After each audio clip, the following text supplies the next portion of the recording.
Chapter 8, Surfing. I hate sitting down like this. You go on forever, get emotional, say you're doing your best, but then never change. I love you, but sometimes I wish you were a regular mom with a regular job, who wasn't sensitive or whatever. I finished with a cutting tone of sarcasm. I didn't know if I was more angry at River for taking my nail polish and leaving a huge mess, or at Mom for making me come into the bedroom and talk it out when I was the one who didn't do anything. I get that, honey. I get that, Mom stated as her tears swept down her face. Mom was so graceful with her tears, letting them flow out in all kinds of ways at all kinds of emotions. If I could show my tears like she chose to, I'd probably cry 3 times a day at school. I softened and laid down sideways in the bed. Honey, I want to share something with you that I don't think I fully have before, at least not calmly. She paused, straightened, and went on. You know I have diabetes, correct? Yeah, I muttered. Well, I know I've said big things like I could die. That was kind of dramatic, but sometimes when my sugars have been sky high and I've been out of control, I have felt that. And in the long run, I could. Your grandma's diabetic, right? Obasan? Obasan is my Japanese great-grandmother on my dad's side. Yeah, I elongated my reply. Well, she didn't become diabetic until she was 60. I am more than 20 years younger than she was. That is why she's so alarmed, I thought in my head. She went on. I have tingling down my legs and arms. I wake up with numb hands. I get so lethargically tired, can't think, and get irritable from the sugars. The reason I drink a lot of water, high blood sugar. The reason I pee a lot, high blood sugar. The reason I fart a lot, high blood sugar.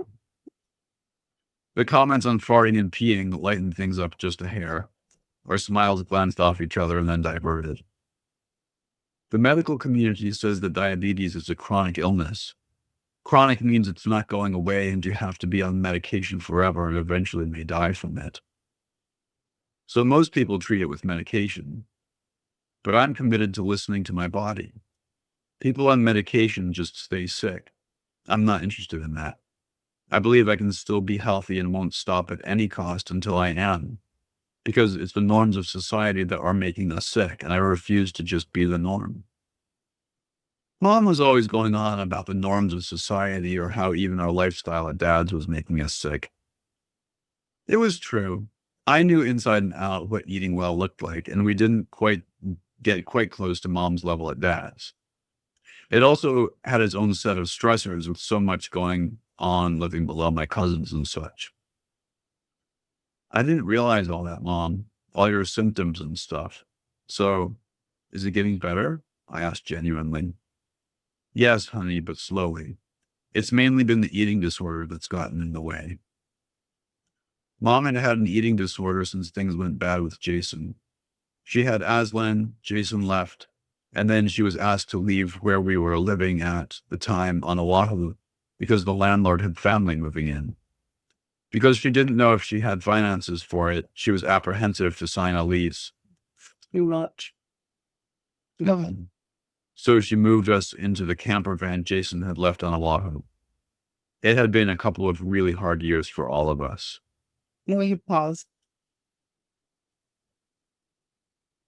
I've realized it's been my body's way of keeping hope that I'm going to use this stuck energy for something transformational. Wait, I was confused. So the eating disorder is helping you? Well, that's a stretch, but yes. I am choosing to look at it that way.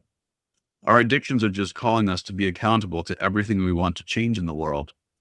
We just don't have the skills or the emotional intelligence to hear the message from our body and believe we can create what it's calling us toward. Your business?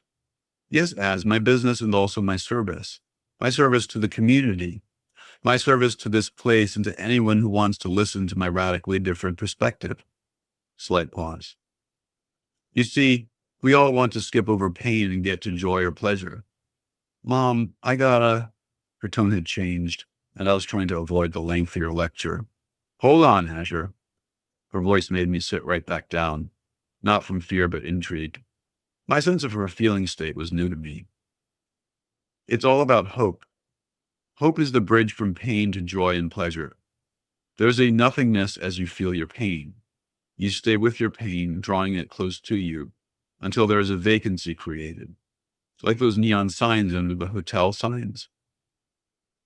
On the mainland, Mom looked at me for understanding. I nodded slowly. A space is created just for a moment when you honestly feel your feelings, and it makes space for a new emotion like hope to come in. That's how you transition feelings, or some say transmute, change their form. I want you to know this, and that you have the power to ride the wave of your emotions gracefully, even with all we have been through. I noticed tears coming down my own cheeks as she finished. She held me. I want you to be an emotional surfer, she said quietly by my ear. I felt myself loosen to her body like I would loosen to the waves and let them push me instead of fighting against them. It was something I could relate with. I pictured paddling my surfboard through one of those colored lists of emotions they hand out at school. Thanks for sharing all that, Mom. And thank you. When you feel pain in my body and ask me about it or hold it, I understand better now. Thanks for being my surfer girl, As. I guess it's in our family, it's a party wave. I imagined our entire family, Dad and Mom together, all riding the same wave at Kailua Beach back on Oahu. It was a comforting glimpse I hadn't allowed myself in a long, long time. I wondered if it was okay to feel better, even if the images that brought the good feeling were just pretend.